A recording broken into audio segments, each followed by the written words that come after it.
SAW sebutkan, ya Allah, siapapun yang berada di Madinah, dan kita sedang berada di Madinah, kemudian mereka zalim kepada penduduk Madinah. Penduduk Madinah itu siapa, ikhwatul Islam? Bisa jadi orang yang tinggal lama di Madinah, atau mereka yang lahir di Madinah, atau mereka yang sedang berada di Madinah. Semua kita bagian daripada Madinah. Sekarang ini semua kita bagian daripada Madinah. Tak kisah mau tinggal lama, mau tinggal sekejap, mau tinggal lahir di sini, mau tinggal, semua bagian daripada penduduk Madinah. Makanya masuk ke dalam doa Nabi SAW, ya Allah, siapapun yang zalim kepada penduduk Madinah, yang tinggal di Madinah, dan membuat mereka menjadi takut, risau, maka tanamkan rasa takut dalam hatinya.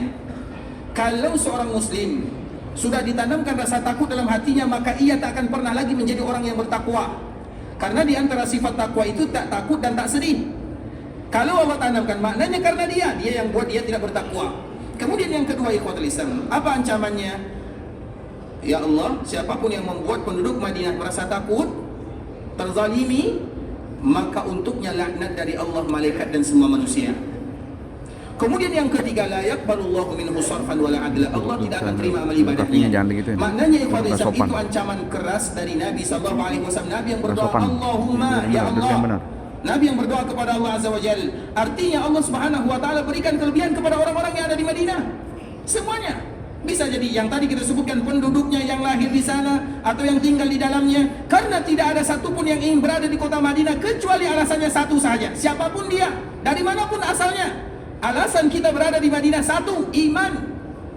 Innal imana la ya'rizu ilal Madinah. Sesungguhnya iman itu akan kembali ke Madinah. Apa makna hadis Nabi ini?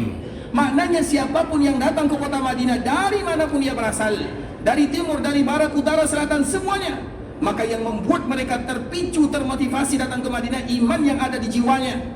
Sehingga dengan iman mereka datang ke Madinah, berkumpullah orang-orang yang beriman di kota Madinah. Sehingga dengannya Nabi SAW menyebutkan, kama ta'rizul hayyatu ila juhriha, sebagaimana ular akan kembali ke sarangnya. Maknanya Madinah sarang orang-orang yang beriman.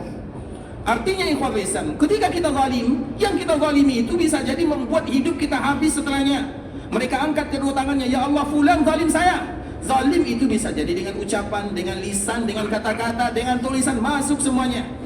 Makanya sesiapapun yang ada di Madinah, jaga semuanya. Jaga lisan, jaga telinga, jaga tangan, jaga kaki, jaga perut, jaga ucapan, jaga mata, agar kita tidak melakukan kezaliman. Itu bahaya. Kalau zalim ikhwatul Islam, kita akan mendapatkan doa yang berbahaya dari Nabi SAW.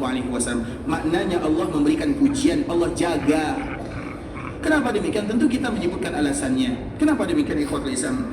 Alasan secara umum, karena di Madinah itu yang tinggal bukan orang lain. Yang pertama yang tinggal di Madinah adalah Nabi SAW.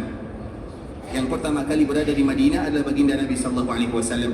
Nabi tidak akan pernah meninggalkan Madinah untuk selama-lamanya. Nabi berada di Madinah semenjak Nabi hijrah.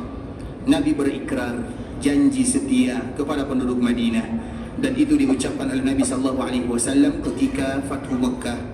Nabi SAW sebutkan, kalla wallah inni abdullahi wa rasuluh hajartu ilallahi wa ilaikum al-mahya mahyakum wal mamatu mamatukum. Jadi kisah ini ikhwatul Islam ketika terjadi Fathu Makkah. Fathu Makkah itu tahun berapa kira-kira? Fathu Makkah 7 atau 6? Fathu Makkah 7 atau 6?